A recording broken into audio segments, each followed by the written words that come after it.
সৃষ্টির শুরু থেকে মানুষের মধ্যে ঝগড়া বিবাদ খুন খারাপই হয়ে আসছে, কিন্তু এসব খুনের ভেতর কিছু হত্যাকাণ্ড সত্যি ভয়াবহ ও নৃশংস। পৃথিবীর বুকে এরকম নৃশংস খুনের সংখ্যা একেবারেই কম নয়। সেসব খুনের বর্ণনা দেওয়া লোমহর্ষক ব্যাপার। শুধু একটা নয়, খুনিরা একের পর এক খুন করে নিজেদের নাম লিখিয়েছে সিরিয়াল কিলার হিসেবে। আসুন জেনে নেই পৃথিবীর কুখ্যাত 10 জন ভয়ঙ্কর খুনি সম্পর্কে।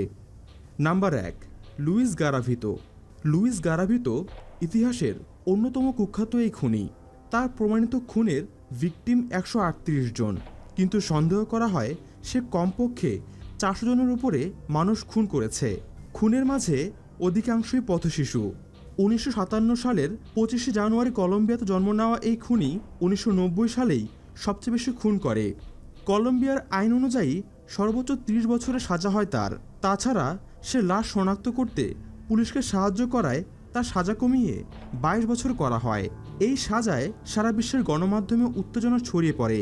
কলম্বিয়ার জনগণ তার জন্য আলাদা প্রসিকিউশন গঠন করার দাবি জানায়, কিন্তু লাভের লাভ কিছুই হয়নি। কলম্বিয়াতে সে পশু নামে পরিচিত। Number 2, Jack the Ripper. ইতিহাসের অন্যতম ভয়ঙ্কর সিরিয়াল কিলার বলা হয় জ্যাক দ্য রিপারকে। 1888 সাল থেকে 1891 সাল পর্যন্ত পূর্ব লন্ডনের হোয়াইট চ্যাপেলের আশপাশ জুড়ে সর্বমোট 11টি খুনের ঘটনা ঘটিয়ে তোলপাড় ফেলে দেয় কুখ্যাত serial killer Jack the Ripper. তার কোনো ছবি তো দূরের কথা, জ্যাক দ্য রিপার নামে কখনো কোনো লোক ছিল কিনা এ সম্পর্কেও নিশ্চিত হওয়া যায়নি। এই খুনগুলো যখন লন্ডন জুড়ে আলোচনা সমালোচনা আর আতঙ্কের ঝড় বয়ে দিল, তখন এসব খুনের দায় দায়িত্ব স্বীকার করে জ্যাক দ্য রিপারের স্বাক্ষরযুক্ত একটি চিঠি পাঠানো হয়েছিল লন্ডনের সেন্ট্রাল নিউজ এজেন্সির কাছে। মূলত এরপর থেকেই মিডিয়ার কাছে ব্যাপক পরিচিতি পায় জ্যাক দ্য রিপার নামটি। এই ঘটনার আগেও অনেক সিরিয়াল কিলারের অস্তিত্ব ছিল ইতিহাসে, কিন্তু এই নামটির মতো আতঙ্ক এর আগে আর কেউ ছড়াতে পারেনি। তার চেয়ে বড় বিষয়, এই খুনি ছিল সবার ধরাছোঁয়ার বাইরে। তার পরিচয় নিশ্চিত হওয়া যায়নি কখনোই। মেলভিল ম্যাকনাগটের নামে তৎকালীন chief constable Jack the Ripper হিসেবে 3 জন ব্যক্তিকে সন্দেহ করেন। এর মধ্যে প্রধান হলেন এম.জে. ডুরিয়ট নামে এক ব্যারিস্টার, যিনি পরবর্তীতে শিক্ষকতায় নিয়োজিত হন। দ্বিতীয়জন হলেন এরন কসমিনস্কি নামের এক পোলিশ ইহুদি, এবং তৃতীয়জন হলেন মাইকেল অস্ট্রং নামের একজন উন্মাদ লোক। তবে এর সপক্ষে কোনো জোরালো প্রমাণ ছিল না কখনোই। এছাড়া আরও কয়েকজন ব্যক্তিকে জ্যাক দ্য রিপার হিসেবে সন্দেহ করা হলেও এখনও নিশ্চিত হওয়া যায়নি কে এই জ্যাক দ্য রিপার। গত প্রায় 120 বছর ধরে জ্যাক দ্য রিপার ও তার হত্যাকাণ্ডগুলোকে ঘিরে রচিত হয়েছে অজস্র গল্প, উপন্যাস, নাটক, সিনেমা, এমনকি ভিডিও গেমস। শুধু তাই নয়, জ্যাক দ্য রিপার যেসব স্থানে হত্যাকাণ্ডগুলো ঘটিয়েছিল সেসব স্থান দেখার জন্য সারা বিশ্ব থেকেই মানুষজন আসেন পূর্ব লন্ডনে। জ্যাক দ্য রিপার যাদের হত্যা করেছেন তাদের বেশিরভাগই ছিল পতিতা। জ্যাক দ্য রিপার যৌন কার্যের সময় ভিকটিমকে শ্বাসরোধের মাধ্যমে হত্যা করত। জ্যাক দ্য রিপার সত্যিকার অর্থে কতজন খুন করেছে তা নিশ্চিত হওয়া যায়নি। Number 3, Pedro Lopez. ইতিহাসের আরেক ভয়াবহ সিরিয়াল কিলার পেদ্রো লোপেজ। তার জন্ম 8ই অক্টোবর 1948 সালের ইকুয়েডরে। তার প্রকৃত খুনের হিসাব আজ পর্যন্ত নিশ্চিত হওয়া যায়নি, তবে ধারণা করা হয় যে সে 110 থেকে 300টি খুন করেছে। এই খুনগুলো প্রথম মিডিয়াতে আলোচিত হয় 1980 সালের 9 মার্চ। তার বিরুদ্ধে প্রচুর ধর্ষণের অভিযোগ আনা হয়। তার সঠিক হিসাব অজানা। অনেকের মতে সে ধর্ষণের পর ভিকটিমকে জবাই করত, তারপর রক্ত দিয়ে হাত ধুত। সর্বপ্রথম তাকে মিডিয়াতে নিয়ে আসেন রন লেইটনার নামের ফ্রিল্যান্সার। শিকাগোর একটি স্থানীয় পত্রিকা সর্বপ্রথম তার সাক্ষাৎকার রচিত হয়। দিনটি ছিল 13 জুলাই 1980। সেদিন পুলিশ তাকে গ্রেফতার করে। তার 16 বছরের কারাদণ্ড হয়। জেলখানায় ভালো ব্যবহারের জন্য তার 2 বছরের সাজা মওকুফ করা হয়। নাম্বার 4, রিচার্ড ট্রেন্টন সেজ। এই আমেরিকান সিরিয়াল কিলারের জন্ম 1950 সালে। হত্যাকাণ্ডের কারণে তার ডাকনাম ছিল ভ্যাম্পায়ার অফ এস্ক্রেমেন্টো। তার প্রথম শিকার 51 বছর বয়সী ইঞ্জিনিয়ার অ্যামব্রোস গ্রিফিন। সেজ গ্রিফিনকে হত্যা করেন 1977-এর 29 ডিসেম্বর। তার দ্বিতীয় শিকার ছিল টেরেসা ওয়ালিন। তিনি ছিলেন একজন অন্তঃসত্ত্বা। তাকে হত্যা করার পর সেজ তার সঙ্গে মিলিত হয় এবং তার রক্ত দিয়ে গোসল করে। 1980 সালের 8ই মে বিচারে গ্যাস চেম্বারে মৃত্যুদণ্ডের রায় দেওয়া হয়। কারাগারে অপেক্ষাকালীন সময়ে 1980 সালের 26শে ডিসেম্বর তাকে কারাগারে মৃত অবস্থায় পাওয়া যায়। ধারণা করা হয় প্রিজন ডাক্তারের প্রদত্ত ওষুধ অতিরিক্ত পরিমাণে খেয়ে সে আত্মহত্যা করে। Number 5, Jeffrey Dahmer. ইতিহাসের সবচেয়ে নৃশংস খুনি জেফ্রি ডামার। জন্ম 1960 সালে। ডামারের শিকার কমপক্ষে 17 জন। ডামার শিকারকে জোরপূর্বক সমকামিতায় বাধ্য করা সহ তাদের অঙ্গ প্রত্যঙ্গ বিচ্ছিন্ন করে সেই মাংস ভক্ষণ করত। ডামার 18 বছর বয়সে প্রথম হত্যাকাণ্ড ঘটায়। 1988 সালের 25 সেপ্টেম্বর 13 বছর বয়সী একজন বালককে যৌন হয়রানির অভিযোগে তাকে গ্রেফতার করা হয়। বিচারে তার 1 বছরের সাজা হলেও সে বিচারকের কাছে দোষ স্বীকার করে এবং তাকে মেন্টাল থেরাপি দেওয়ার অনুরোধ করে। 5 বছর সন্তোষজনক আচার আচরণের শর্তে তাকে প্রবেশনে মুক্তি দেওয়া হয়। মুক্তির পরপরই সে পুনরায় হত্যাযজ্ঞে মেতে ওঠে।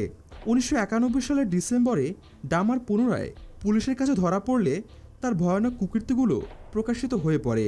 বিচারে তার 937 বছর জেল হয়। বিচারকালে ডামার কারাবাসের পরিবর্তে সে নিজের মৃত্যুদণ্ড দাবি করে। 1994 সালের 28 নভেম্বর কারাগারের জিমে কর্মরত অবস্থায় ক্রিস্টোফার স্কেভার নামক অপর একজন কয়েদির মারাত্মক পিটুনিতে নিহত হয় জেফ্রি ডামার। নাম্বার 6, জাভেদ ইকবাল মুঘল। 1956 সালের 8 অক্টোবর পাকিস্তানে জন্ম নেওয়া এই লোকটি উপমহাদেশের সবচেয়ে ভয়ঙ্কর সিরিয়াল কিলার। তার হাতে প্রায় 100 শিশুর নৃশংস মৃত্যু হয়েছিল। প্রায় প্রতিটি মৃত্যুর সঙ্গেই যৌন নিপীড়নের যোগসূত্র ছিল। জাভেদের মানুষ হত্যার ক্ষেত্রে বিকৃত রুচির পরিচয় পাওয়া যায়। 1998 সালে জাভেদের বিষয়টি প্রথমবারের মতো সবার সামনে আসে। অবশ্য তখন এমন ভয়াবহতার কথা কেউ কখনো কল্পনাই করতে পারেনি। সেবার 2 জন বালককে যৌন হয়রানির জন্য পুলিশ জাভেদকে আটক করে, কিন্তু আইনের ফাঁক গলে ঠিকই বের হয়ে যায় সে। আর সে সঙ্গে আরও ভয়ঙ্কর হয়ে ওঠে জাভেদ। শুরু করে তার কুকর্ম। জাভেদ ছিল মিশুক প্রকৃতির। মিষ্টি মধুর কথা আর সুন্দর ব্যবহার দিয়ে খুব সহজেই মানুষের সঙ্গে সুন্দর সম্পর্ক গড়ে তুলত। আর সম্পর্ক তৈরি হওয়ার পরই সড়কে আবির্ভূত হতো সে। সুযোগ বুঝে প্রথমে ধর্ষণ ও পরে ছুরি আঘাত করে তাদের হত্যা করত। জাভেদের নৃশংসতার এখানেই শেষ ছিল না। জাভেদ হত্যার পর মৃতদেহগুলোকে টুকরো টুকরো করে ফেলত আর দেহের খণ্ডাংশগুলো কোথাও ফেলে না দিয়ে হাইড্রোলিক অ্যাসিড ভর্তি ড্রামে ডুবিয়ে রাখত। এতে করে অল্প সময়ের মধ্যেই দেহের খণ্ডাংশগুলো গলে যেত। তখন সেই গলিত দেহাবশেষের তরল সুয়ারেজ লাইন কিংবা নদীতে ফেলে দিত। Number 7, Gary Ridgway. গ্যারি রিডওয়ের জন্ম ওয়াশিংটনে 18 ফেব্রুয়ারি 1949 সালে। তার বিরুদ্ধে 49টি খুনের মামলা আছে। আদালতে স্বীকারোক্তিতে সে স্বীকার করে নিয়েছে এই সংখ্যা 71। তবে সন্দেহ করা হয় তার খুনের সংখ্যা 90 ছাড়িয়েছে। তার বিচিত্র যৌনতা ছিল। তার 3 স্ত্রীর প্রত্যেকে জানিয়েছে সে দিনে কয়েকবার করে মিলিত হতে চাইত। এমনকি জনবহুল এলাকায় লোকজনের সামনেও সে এটা চাইত। 30 নভেম্বর 2001 সালে রেন্টন ছেড়ে যাওয়ার সময় পুলিশ তাকে গ্রেফতার করে। তার বিরুদ্ধে 4 জন নারীকে ধর্ষণের পর হত্যার অভিযোগ ওঠে। পুলিশ 4 জন নারীর গর্ভে ভ্রূণের ডিএনএ টেস্টের মাধ্যমে নিশ্চিত হয়। তারপর সময় গড়ানোর সঙ্গে সঙ্গে তার একের পর এক নারীকে হত্যার প্রমাণ আসতে থাকে। 2001 সালে রিপোর্টার শেরিফ রিচার্ড তার সাক্ষাৎকার নিয়ে প্রকাশ করার পর বিশ্ব গণমাধ্যমের নজরে আসে সে। আদালত তাকে আজীবন সশ্রম কারাদণ্ডে দণ্ডিত করে। নাম্বার 8, ফুলন দেবী। ফুলন দেবীর পরিচিতি দস্যুরানী হিসেবে। কুখ্যাত খুনির তালিকায় তার নামটা না এলেও পারত, কারণ প্রথম জীবনের বঞ্চনা এবং পরের জীবনের বিদ্রোহ তার প্রতি মানুষের একটা সহমর্মিতা তৈরি করেছে। এরপরও কেবল প্রতিশোধের নেশায় একের পর এক মানুষ হত্যা দস্যুরানী ফুলন দেবীকে ইতিহাসের অন্যতম খুনি হিসেবে পরিচিতি এনে দিয়েছে। তার জন্ম 1963 সালের ভারতের এক নিচু পরিবারে। দারিদ্র্য এবং সামাজিক কারণে জীবনের শুরু থেকেই সংগ্রামের মুখোমুখি হন ফুলন দেবী। মাত্র 11 বছর বয়সে বাবার বয়সী এক লোকের সঙ্গে বিয়ে হয় তার। ফুলনের গ্রাম এবং আশেপাশের একাধিক গ্রামে ঠাকুর বংশের জমিদারি ছিল, আর জমিদারের লোকেরা প্রায় জমিদারের দরিদ্র গ্রামবাসীর কাছ থেকে ফসল নিয়ে যেত এবং তাদের উপর নির্যাতন চালাতো। ফুলন এসবের প্রতিবাদ জানিয়ে দখলদারদের নেতা মায়াদিনের বিরুদ্ধে আদালতে মামলা করেন। এই অপমানের প্রতিশোধ নিতে ঠাকুরা তাকে ধরে নিয়ে যায় বেমাই নামের এক প্রত্যন্ত গ্রামে। এরপর তার উপর চালায় অমানসিক নির্যাতন। 2 সপ্তাহ ধরে প্রতি রাতে ঠাকুর ও তার লোকেরা ফুলন দেবীকে গণধর্ষণ করে। প্রতি রাতেই ফুলন জ্ঞান না হারানো পর্যন্ত চলত এই পাশবিকতা। 16 দিনের মাথায় এক রাতে নির্যাতন শেষে তারা ফুলনকে মৃত মনে করে ফেলে রাখে। প্রায় মৃত্যু পথযাত্রী ফুলন এই সুযোগ কাজে লাগিয়ে সেখান থেকে পালিয়ে যায়। তখন ফুলনের বয়স ছিল মাত্র 17। পালিয়েও রক্ষা পেল না ফুলন। আরেকবার ধরা পড়লেন এক দস্যুদলের হাতে। দস্যুদের নেতা বাবুর নজরে পড়ে ফুলনের ওপর। সে ঝাঁপিয়ে পড়তে চাইল ফুলনের ওপর, কিন্তু আরেক দস্যু এতে বাধা হয়ে দাঁড়ালো। বাবুকে খুন করে ফুলনকে রক্ষা করে সে। এরপর ফুলনের সঙ্গে বিক্রমের বিয়ে হয় এবং শুরু হয় ফুলনের নতুন জীবন। রাইফেল চালানো শিখে পুরোদস্তুর দস্যু হয়ে ওঠে ফুলন দেবী। ফুলন তার আলাদা বাহিনী নিয়ে প্রথমে হামলা চালায় তার সাবেক স্বামীর গ্রামে। নিজ হাতে ছুরি দিয়ে আঘাত করে তার স্বামীকে খুন করে রাস্তায় ফেলে রাখে ফুলন দেবী। ফুলন তার সংগঠিত দস্যুদল নিয়ে ক্রমাগত ধনী গ্রাম এবং জমিদার বাড়িগুলোতে আক্রমণ চালাতে থাকে। এর মধ্যেই একদিন ধনী ঠাকুর বংশের ছেলের বিয়েতে সদল বলে ডাকাতি করতে যায় ফুলন। সেখানে ফুলন খুঁজে পান এমন দুজন মানুষকে যারা তাকে ধর্ষণ করেছিল। ক্রোধে উত্তর ফুলন দেবী আদেশ করে বাকি ধর্ষণকারীদেরও ধরে আনার জন্য, কিন্তু বাকিদের পাওয়া না যাওয়ায় লাইন ধরে ঠাকুর বংশের 22 জনকে একসঙ্গে দাঁড় করিয়ে ব্রাশ ফায়ার করে মেরে ফেলা হয়। বেমায়ের এই গণহত্যা ভারতবর্ষে ব্যাপক সাড়া ফেলে। সরকার ফুলনকে ধরার জন্য ব্যতিব্যস্ত হয়ে ওঠে। আবার ফুলনের পক্ষেও আন্দোলন হয়। শেষ পর্যন্ত 1983 সালের ফেব্রুয়ারিতে সরকার সন্ধি প্রস্তাব করলে ফুলন অনেকগুলো শর্ত দেন। সরকার সেই শর্ত মেনে নিলে 10,000 মানুষ আর 300 পুলিশের সামনে ফুলন দেবী অস্ত্র জমা দেন। 11 বছর কারাভোগের পর ফুলন সমাজবাদী পার্টিতে যোগ দেন এবং 1996 এবং 1999-তে পরপর দুবার লোকসভা সদস্য নির্বাচিত হন। 2001 সালের 25 জুলাই ঠাকুর বংশের 3 ছেলের এলোপাতারি গুলিতে ফুলন দেবী নিহত হন। Number 9, Andrei Chikatilo. আন্দ্রেই চিকাতিলোর জন্ম ইউক্রেনে। পরবর্তীকালে তিনি রাশিয়ার নাগরিকত্ব পান। Andrei Chikatilo butcher of Rostov বা রোস্তবের কসাই নামে কুখ্যাত ছিল। তাকে তার রেড রিপার নামেও ডাকা হতো।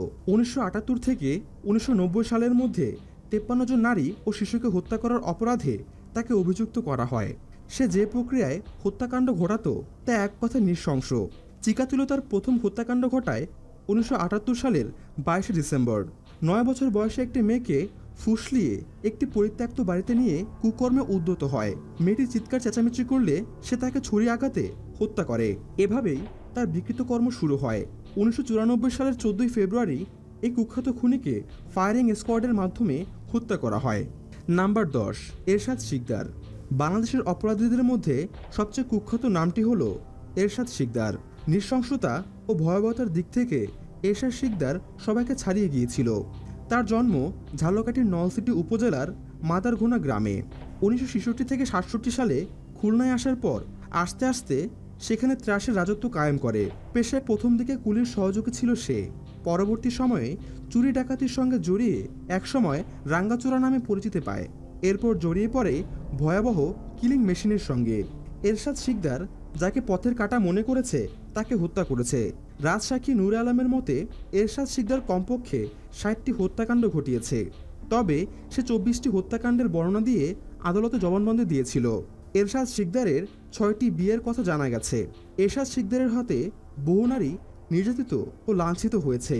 তার যাকে পছন্দ হতো তাকে সে ছলে বলে কৌশলে তার ডেরা নিয়ে এসে নির্যাতন করত। 1999 সালে গ্রেপ্তার হওয়ার সময় তার নামে 3টি মামলা ছিল। পরে এরশাদের নামে আরও 43টি মামলা হয়। নিম্ন আদালতের বিচারে 60টি হত্যা মামলায় তার ফাঁসির দণ্ডাদেশ কার্যকর করা হয়। 4টি মামলায় যাবজ্জীবন সাজা হয়।